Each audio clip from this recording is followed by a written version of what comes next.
Hello everyone, welcome to CSB IAS Academy. I am RS Reddy. Indo Nepal border dispute మరొకసారి న్యూస్లోకి వచ్చింది. ఈసారి న్యూస్లోకి రావడానికి కారణం ఏంటి అంటే మన ఇండియన్ గవర్నమెంట్ ఉత్తరాఖండ్ రాష్ట్రంలోని పితోరాగర్ అనే జిల్లాలోని గతియాబ్గర్ అనే ప్రదేశం నుంచి లిపు లేక్ పాస్ వరకు కొత్తగా ఒక రోడ్ని లాంచ్ చేసింది.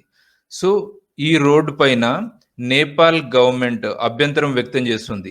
నేపాల్ అభ్యంతరానికి కారణం ఏంటి అంటే తన భూభాగంలో నుంచి నేపాల్ భూభాగంలో నుంచి ఈ రోడ్డు మార్గం వెళ్ళింది అన్నది నేపాల్ ఆరోపణ. కానీ భారత ప్రభుత్వం, మన ప్రభుత్వం చాలా క్లియర్గా చెప్తున్న విషయం ఏంటి అంటే గతియాబ్గర్ నుంచి లిపు లేక్ పాస్ వరకు వేసినటువంటి రోడ్డు మన ఇండియన్ టెరిటరీలో భాగంగా వేసిందే, భారత భూభాగంలో భాగంగా వేసిందే, ఎక్కడ కూడా నేపాల్ భూభాగంలోకి వెళ్ళలేదు అన్నది మన భారత ప్రభుత్వ వాదన. సో వెరీ రీసెంట్గా ఒక 2 days కిందట ఇండియన్ ఆర్మీ చీఫ్ ఒక కామెంట్ చేశారు. Nepal is protesting at someone's behest అన్నారు. అంటే నేపాల్ మరెవరి ఆజ్ఞలకు ఆదేశాలకు అనుగుణంగా ఈ ప్రొటెస్ట్, ఈ నిరసన వ్యక్తం చేస్తుంది అన్నది ఆర్మీ చీఫ్ యొక్క వ్యాఖ్య. సో ఇండైరెక్ట్గా ఆర్మీ చీఫ్ పాయింట్అవుట్ చేసింది ఎవరిని అంటే చైనాని. సో ఇప్పుడు అసలు ఈ ఇండో నేపాల్ బార్డర్ డిస్ప్యూట్ ఎందుకు వచ్చింది, మన ఇండియన్ గవర్నమెంట్ ఎక్కడి నుంచి ఎక్కడికి రోడ్ మార్గం వేసింది, ఆ రోడ్ మార్గం యొక్క స్ట్రాటజిక్ ఇంపార్టెన్స్ ఏంటి, అట్లాగే ఇండియా నేపాల్ బార్డర్కి సంబంధించి ఎట్లాంటి ట్రీటీస్ ఉన్నాయి. సో ఇట్లాంటి విషయాలన్నింటినీ మనం ఇప్పుడు డీటెయిల్గా డిస్కస్ చేద్దాం. ముందు మన ఇండియన్ గవర్నమెంట్ కన్స్ట్రక్ట్ చేసి లాంచ్ చేసినటువంటి రోడ్ గురించి చూద్దాము. ఇక్కడ ఇండియా మనం ఉన్నాము, ఇటువైపు చైనా ఉంది, ఇటువైపు ఏమో నేపాల్ ఉంది. సో ఇప్పుడు మనం కన్స్ట్రక్ట్ చేసిన రోడ్ ఏంటి అంటే ఉత్తరాఖండ్ రాష్ట్రంలోని పితోరాగర్ అనే జిల్లాలోని గతియాబ్గర్ అనే ప్రాంతం ఇది. ఈ ప్రాంతం నుంచి, ఇక్కడ నుంచి మన Indian government Lipu lake pass వరకు ఒక కొత్త రోడ్వేని కన్స్ట్రక్ట్ చేసింది. దాన్నే రీసెంట్గా రక్షణ శాఖ మంత్రి లాంచ్ చేశారు. సో ఈ రోడ్వే వల్ల ఇండియన్ గవర్నమెంట్ చెప్పింది ఏంటి అంటే, మన గవర్నమెంట్ చెప్పింది ఏంటి అంటే ఈ రోడ్వే వల్ల టిబెట్లో ఉన్నటువంటి మానస సరోవర్ యాత్రకు వెళ్ళే భక్తులకి ప్రయాణం సులువవుతుంది అని ఇండియన్ గవర్నమెంట్ ప్రకటించింది. సో ఎలా సులువు అవుతుంది అంటే ఇంతకు ముందుకు ఈ రోడ్వే నుంచి వెళ్ళాలి అంటే ట్రెక్కింగ్ చేస్తూ వెళ్ళాల్సి వచ్చేది. సో ఆ ట్రెక్కింగ్ చేస్తూ వెళ్ళడం వల్ల అది చాలా రిస్క్తో కూడుకున్న జర్నీ, అట్లాగే ఎక్కువ టైం కూడా పట్టేది. కానీ ఇప్పుడు రోడ్వే వల్ల ప్రయాణం మరింత సులువు అవుతుంది, అట్లాగే వేగం కూడా అవుతుంది అని ఇండియన్ గవర్నమెంట్ స్పష్టం చేసింది. స్ట్రాటజిక్గా చూసినప్పుడు మనము ఇండియన్ గవర్నమెంట్ మన సెక్యూరిటీ ఫోర్సెస్ ఈ ట్రై జంక్షన్ చేరుకోవడానికి కూడా ఈ రోడ్వే ఉపయోగపడుతుంది. మన సెక్యూరిటీ ఫోర్సెస్ ఇంతకు ముందుకు ఈ ట్రెక్కింగ్ చేస్తూ వెళ్ళే వాళ్ళు ఈ రోడ్వే నుంచి అట్లా వెళ్ళడం అన్నది చాలా రిస్కీ. ఎందుకంటే అక్కడ క్లైమేట్ పరంగా చూసినప్పుడు చాలా ఎక్స్ట్రీమ్ కండిషన్స్ ఉంటాయి, ఎక్స్ట్రీమ్ వెదర్ కండిషన్స్ ఉంటాయి.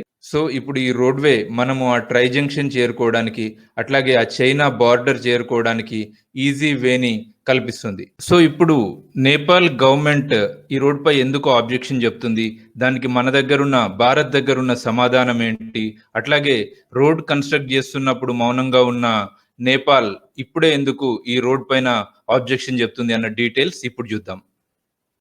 ఉత్తరాఖండ్ రాష్ట్రంలోని ఈ గతియాబ్గర్ నుంచి లిపు లేక్ పాస్ వరకు ఇండియన్ గవర్నమెంట్ నిర్మించిన రోడ్డుకి సంబంధించి నేపాల్ ఆబ్జెక్షన్ ఏంటి అన్నది ఒకసారి చూస్తే, నేపాల్ ఫారెన్ మినిస్టర్, ఆ దేశం యొక్క ఫారెన్ మినిస్టర్ ఆ దేశపు ఫారెన్ రిలేషన్స్ కమిటీ ఆఫ్ పార్లమెంట్కి చెప్పింది ఏంటి అంటే ఇండియన్ గవర్నమెంట్ ఒక 19 కిలోమీటర్ల మేర ఈ కొత్త రోడ్లో భాగంగా, మానస సరోవర్కి వెళ్ళే ఈ రోడ్లో భాగంగా ఒక 19 కిలోమీటర్ల మేర నేపాల్ భూభాగంలో రోడ్ కన్స్ట్రక్ట్ చేసింది అని ఆ దేశం ఫారెన్ మినిస్టర్ ఆ దేశపు ఫారెన్ రిలేషన్స్ కమిటీ ఆఫ్ పార్లమెంట్కి తెలిపారు. ఇది నేపాల్ ఆబ్జెక్షన్. దీనిపైన మన ఇండియన్ గవర్నమెంట్ స్టాండ్ ఏంటి అంటే ఇండియన్ గవర్నమెంట్ చాలా క్లియర్గా స్పష్టం చేసింది. పితోరాగర్ జిల్లా ఉత్తరాఖండ్ రాష్ట్రంలోని పితోరాగర్ డిస్ట్రిక్ట్ నుంచి లిపు లేక్ పాస్ వరకు వేసినటువంటి రోడ్డు అది కంప్లీట్గా ఇండియన్ టెరిటరీలో, భారత భూభాగంలో వేసినటువంటి రోడ్డు అని స్పష్టం చేసింది. అట్లాగే ఇప్పుడు వేసిన రోడ్డు కొత్తదేమి కాదు, ఇంతకు ముందుకు ఆల్రెడీ మానస సరోవర్ యాత్రకు వెళ్ళే భక్తులు కాలినడకన ట్రెక్కింగ్ ద్వారా ఏ రోడ్ గుండా అయితే వెళ్తుంటారో అదే రోడ్ పైన ఒక కొత్త రోడ్ని కన్స్ట్రక్ట్ చేశాము అని ఇండియన్ గవర్నమెంట్ చాలా క్లియర్గా తెలిపింది. సో రోడ్ కన్స్ట్రక్షన్ టైంలో సైలెంట్గా ఉన్న నేపాల్ రోడ్వే లాంచ్ చేసిన తర్వాత ఎందుకు ఆబ్జెక్షన్ రైజ్ చేసింది అనే డౌట్ కామన్గా వస్తుంది. సో దీనికి నేపాల్ నుంచి వస్తున్న ఆన్సర్ ఏంటి అంటే, నేపాల్ చెప్తుంది ఇప్పటికే చాలా సార్లు మేము ఆబ్జెక్షన్ రైజ్ చేశాము కానీ ఇండియన్ గవర్నమెంట్ పట్టించుకోలేదు అని. కానీ ఇక్కడ అబ్జర్వ్ చేయాల్సిన పాయింట్ ఏంటి అంటే, నేపాల్ 2019లో ఆబ్జెక్షన్ రైజ్ చేసింది బార్డర్కి సంబంధించి, బార్డర్ డిస్ప్యూట్కి సంబంధించి. కానీ అది లిపు లేక్ పాస్ వరకు మనం కన్స్ట్రక్ట్ చేసిన రోడ్కి సంబంధించింది కాదు. నేపాల్ గవర్నమెంట్ ఆబ్జెక్షన్ ఏ టైంలో దేనికి సంబంధించి రైజ్ చేసింది అంటే, మనము కాశ్మీర్ అండ్ లద్దాఖ్ని కొత్తగా యూనియన్ టెరిటరీస్గా ఏర్పాటు చేసినప్పుడు ఇండియన్ గవర్నమెంట్ తన కొత్త పొలిటికల్ మ్యాప్ని రిలీజ్ చేసింది. అలా కొత్త మ్యాప్ని రిలీజ్ చేసినప్పుడు కాలాపాని అనే ఒక భూభాగాన్ని మన దేశ చిత్రపటంలో, మన దేశ మ్యాప్లో చూపించాము. సో అప్పుడు నేపాల్ గవర్నమెంట్ ఆబ్జెక్షన్ రైజ్ చేసింది కాలాపాని అనే ప్రాంతానికి సంబంధించి. ఈ కాలాపాని అనే area India, China, Nepal try జంక్షన్లో ఉంటుంది. దీనికి సంబంధించి కూడా ఒకసారి డీటెయిల్గా డిస్కస్ చేద్దాం. ఇక్కడ మీరు మ్యాప్లో చూస్తున్నది కాలాపాని లొకేషన్. ఇది కాలాపాని ఉత్తరాఖండ్లో ఉన్నటువంటి ఒక చిన్న ప్రాంతం. ఇది అరౌండ్ 370 స్క్వేర్ కిలోమీటర్స్, అంటే ఒక 370 చదరపు కిలోమీటర్ల భూభాగం ఇది. సో ఈ భూభాగాన్ని నేపాల్ లాస్ట్ ఇయర్ మనం ఎప్పుడైతే కొత్త పొలిటికల్ మ్యాప్ ఎప్పుడైతే రిలీజ్ చేశామో అప్పుడు నేపాల్ ఆబ్జెక్షన్ చెప్పింది కాలాపాని నేపాల్కి సంబంధించినదని, దాన్ని ఇండియన్ మ్యాప్లో ఎట్లా చూపిస్తారు అని అభ్యంతరం వ్యక్తం చేసింది. కానీ ఇండియన్ గవర్నమెంట్ అప్పుడే చాలా క్లియర్గా చెప్పింది, ఎక్స్టర్నల్ అఫైర్స్ మినిస్ట్రీ, మనము మ్యాప్లో చూపించినటువంటి ప్రాంతాలన్నీ ఖచ్చితంగా ఇండియన్ టెరిటరీకి సంబంధించినవే, భారత భూభాగానికి సంబంధించినవే అని క్లియర్గా మెన్షన్ చేశారు. సో ఇది కాలాపాని ఇష్యూ. మనం ఇంతకు ముందుకు లిపు లేక్ పాస్ వరకు వేసిన రోడ్ గురించి డిస్కస్ చేశాము. ఇప్పుడు కాలాపాని ఇష్యూ వరకు డిస్కస్ చేశాము. అసలు ఇండియా నేపాల్కి సంబంధించి, బార్డర్కి సంబంధించి ఎట్లాంటి ట్రీటీస్ ఉన్నాయి, అసలు వివాదం ఎందుకు వస్తుంది, ఎక్కడొస్తుంది అనే అంశాలని ఇప్పుడు డిస్కస్ చేద్దాం. ఇండియా నేపాల్కి సంబంధించినటువంటి బార్డర్ డీలినియేషన్ ఆర్ ప్రెజెంటేషన్ ఎలా జరిగింది అంటే, సుగౌలి ట్రీటీ 1816 ద్వారా జరిగింది. సో ఈ ట్రీటీ ఏంటి అన్నది ఒకసారి చూస్తే 1814 టు 1816 మధ్యన ఆంగ్లో నేపాలీస్ వార్ ఒకటి జరిగింది. ఆ వార్ తర్వాత ఈస్ట్ ఇండియా కంపెనీకి నేపాల్ రాజుకి మధ్యన ఒక ఒప్పందం కుదిరింది, ఒక ట్రీటీ కుదిరింది. ఆ ట్రీటీనే సుగౌలి ట్రీటీ 1816. సో ఈ ట్రీటీ ప్రకారము కాళీ రివర్ ఉంది. సో ఈ కాళీ రివర్ ఉంది కదా, కాళీ రివర్నే మహాకాళీ రివర్ అంటారు, అట్లాగే శారదా రివర్ అంటారు. ఈ కాళీ రివర్ కి వెస్ట్ సైడ్ ఉన్నటువంటి మొత్తం భూభాగము, పశ్చిమం వైపు ఉన్నటువంటి మొత్తం భూభాగము ఇండియాకి సంబంధించి ఉంటుంది. అట్లాగే ఈస్ట్ వైపు ఉన్నటువంటి మొత్తము భూభాగము, తూర్పు వైపు ఉన్న భూభాగము నేపాల్కి సంబంధించినది అనమాట. అట్లాగే 1923లో బ్రిటిష్ ఇండియా చేసుకున్న మరో ట్రీటీ కూడా ఇదే విషయాన్ని స్పష్టం చేసింది. అంటే రివర్ కాళీ ఇండియా ఆ తర్వాత నేపాల్కి మధ్యన ఒక బౌండరీగా, ఒక సరిహద్దుగా ఉందన్నమాట. సో ఇప్పుడు అసలు వివాదం ఎందుకు వస్తుంది, ఇంత స్పష్టంగా ఒక ట్రీటీ ఉన్న తర్వాత ఈ వివాదం ఎందుకు వస్తుంది అనేది ఒకసారి చూద్దాం.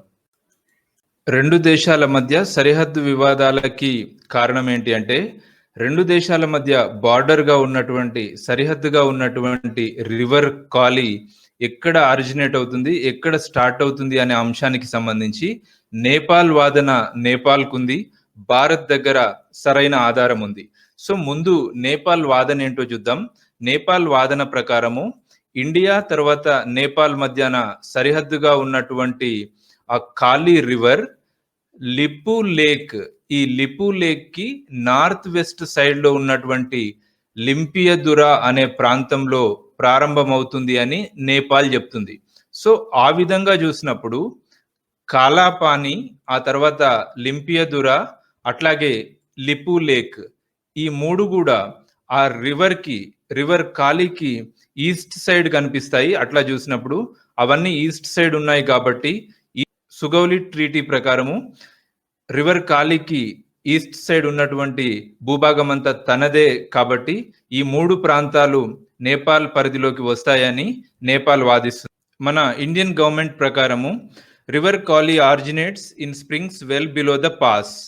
At the same time so ఈ స్ప్రింగ్స్ కి నార్దర్న్ సైడ్ ఉన్నటువంటి అంటే ఉత్తరం వైపు ఉన్నటువంటి ఆ ఏరియాని కూడా సుగౌలి ట్రీటీ డిమార్కెట్ చేయలేదు అని ఇండియన్ గవర్నమెంట్ స్పష్టంగా చెప్తుంది.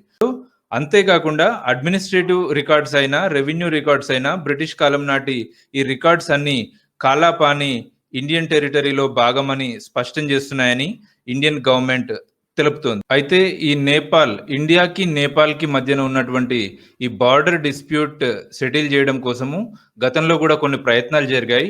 సో అవేంటన్నది ఒకసారి చూద్దాం. 1980లో చూస్తే 1980లో 2 వైపుల నుంచి joint technical level boundary working groups ఏర్పడ్డాయి.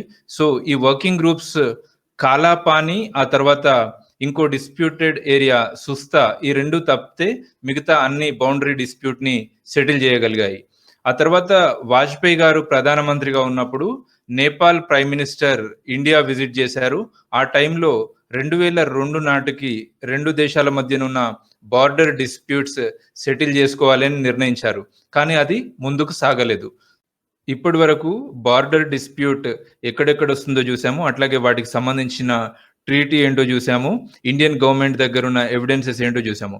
సో ఇప్పుడు అసలు రీసెంట్ గా ఇండియన్ గవర్నమెంట్ కన్స్ట్రక్ట్ చేసి లాంచ్ చేసినటువంటి ఆ లిపు లేక్ పాస్ వరకు కన్స్ట్రక్ట్ చేసిన కొత్త రోడ్వే యొక్క స్ట్రాటజిక్ ఇంపార్టెన్స్ ఏంటి, అట్లాగే కాలాపాని యొక్క స్ట్రాటజిక్ ఇంపార్టెన్స్ ఏంటి, ఆ విషయాలు ఒకసారి చూద్దాం. ముందు లిపు లేక్ పాస్ వరకు కన్స్ట్రక్ట్ చేసిన రోడ్ యొక్క ఇంపార్టెన్స్ ఒకసారి చూద్దాము. స్టాండింగ్ కమిటీ ఆన్ డిఫెన్స్ 2017-18లో దాని రిపోర్ట్లో ఏం మెన్షన్ చేసింది అంటే, మనకి డిఫికల్ట్ నైబర్స్ ఉన్నారు కాబట్టి మనము బార్డర్ ఏరియాస్కి రోడ్స్ కన్స్ట్రక్షన్ చేయడంలో కానీ అట్లాగే ఇన్ఫ్రాస్ట్రక్చర్ డెవలప్ చేసుకోవడం కానీ వెరీ ఇంపార్టెంట్ అనే విషయాన్ని స్పష్టం చేసింది స్టాండింగ్ కమిటీ ఆన్ డిఫెన్స్ 2017-18 రిపోర్ట్లో. అట్లాగే స్టాండింగ్ కమిటీ ఇన్ మార్చ్ 2019 స్పష్టం చేసింది ఏంటి అంటే, ఎఫెక్టివ్ బార్డర్ మేనేజ్మెంట్కి అట్లాగే సెక్యూరిటీకి సంబంధించి ఐసీబీఆర్స్ ఇండియా చైనా బార్డర్ రోడ్స్ చాలా క్రూషియల్ ఎలిమెంట్ అని స్పష్టంగా మెన్షన్ చేసింది.